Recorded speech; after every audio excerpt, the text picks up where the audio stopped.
How would you handle a colleague who's emailing you at inappropriate hours, like over the weekend or at night, things like that? If it's an emergency situation and it requires emergency response, then it's all hands on deck. If it's not an emergency situation, or if it's a continued pattern of behavior, address it with the person. Sometimes there's just a situation where that happens on a Friday at 5 o'clock or a Friday at 7 o'clock. And it is like an emergency or something urgent, or maybe something urgent to that person that doesn't seem urgent to you. And they either need you or think they need you. In those spaces, as a good colleague, if you can, you should be responsive. You should respond right away. Usually better if you just give someone a call rather than hammering back and forth emails, or else you're just going to probably be caught in a cascade of emails. What I'd suggest is just give that person a call. And it might be an emergency, it might be urgent, or it might seem urgent to them. And what I mean by urgent to them is maybe they need is a touch point with someone to help them understand it's like, oh, it's actually not as urgent as I thought. What I'd really encourage you to not do is start sending passive aggressive emails or ignoring them. Or if you're in a situation where you can't respond, you should let them know that you can't respond, why you can't respond, and when you will be able to respond. So it really might be an emergency and you'd understand it. It really might be urgent and you'd understand it. Or it might be neither of those things, but it seems like that to them. Get on the phone if possible, or at least let them know when you're going to respond.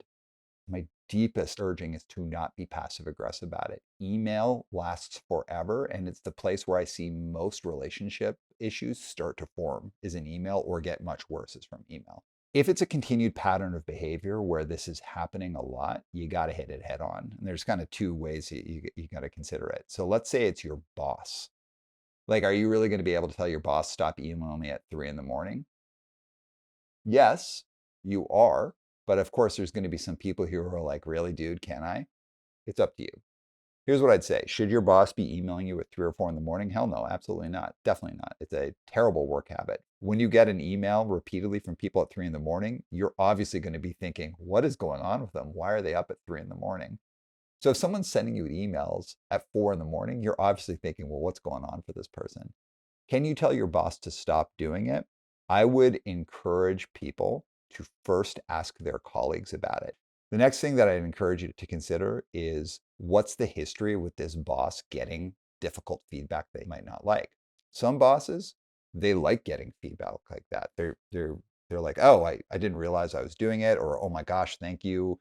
It can open up a space of vulnerability for them to talk about it and be like, oh gosh, I am feeling very anxious.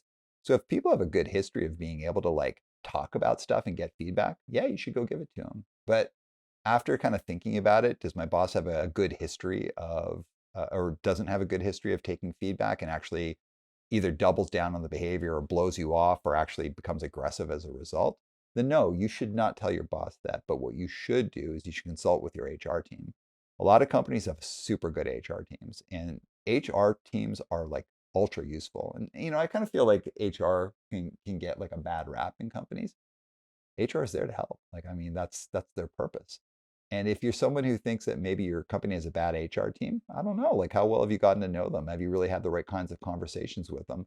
I think there's a lot of things before the idea, oh, our HR team isn't good. I encourage you, if your boss is doing that, go talk to your HR team. And there's a bunch of stuff that can happen.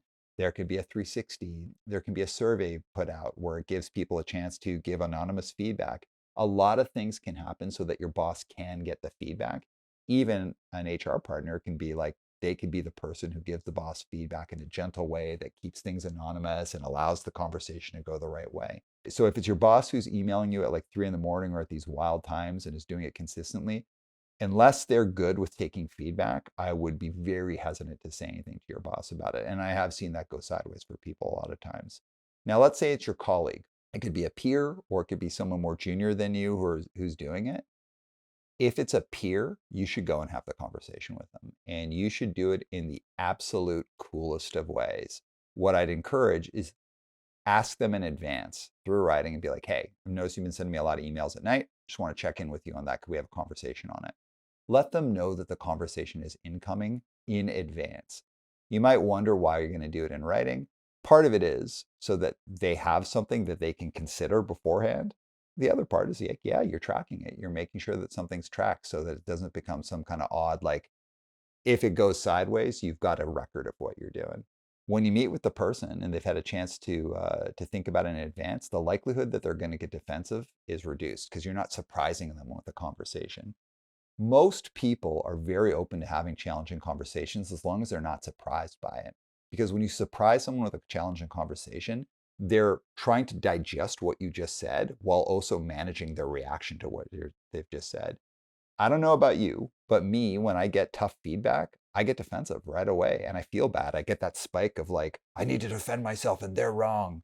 And after like, I don't know, 2 minutes or 5 minutes or 10 minutes or 20 minutes or an hour, I'm like, oh yeah, that was good feedback and they're right. And it was good they did that. Or maybe I'm like, actually, that feedback isn't good, but now I'm able to talk about it.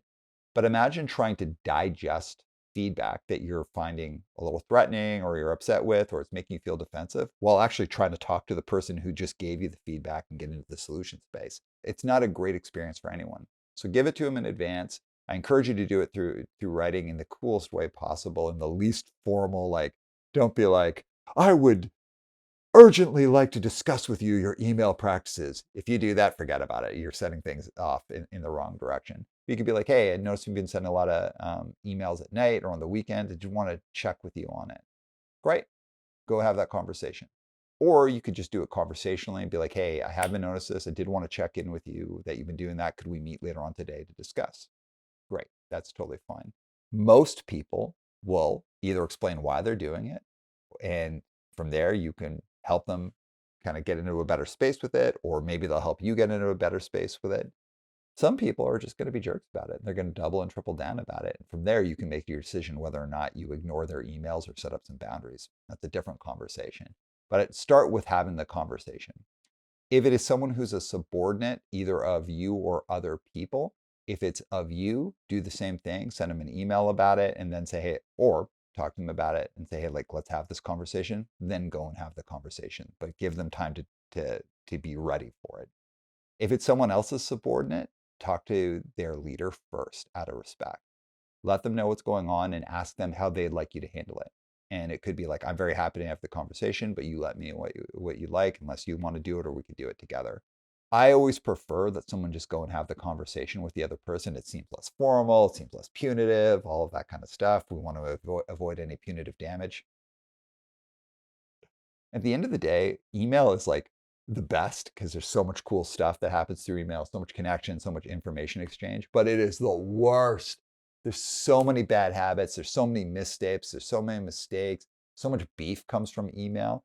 Really, at the end of the day, just be real about your email. Let people know what you need, be communicative, be smart. If your boss is someone who's like going to be super reactive, no, don't try and have that conversation with them, but also don't just eat that shit. Go and talk to someone about it who's going to help you solve it. You shouldn't have to fend off emails at 3:30 in the morning from anyone. At the same time, if there's an urgency, it's a different game. So you got to treat it like any kind of live exercise and really meet people where they're at and have the right conversations so the right stuff happens.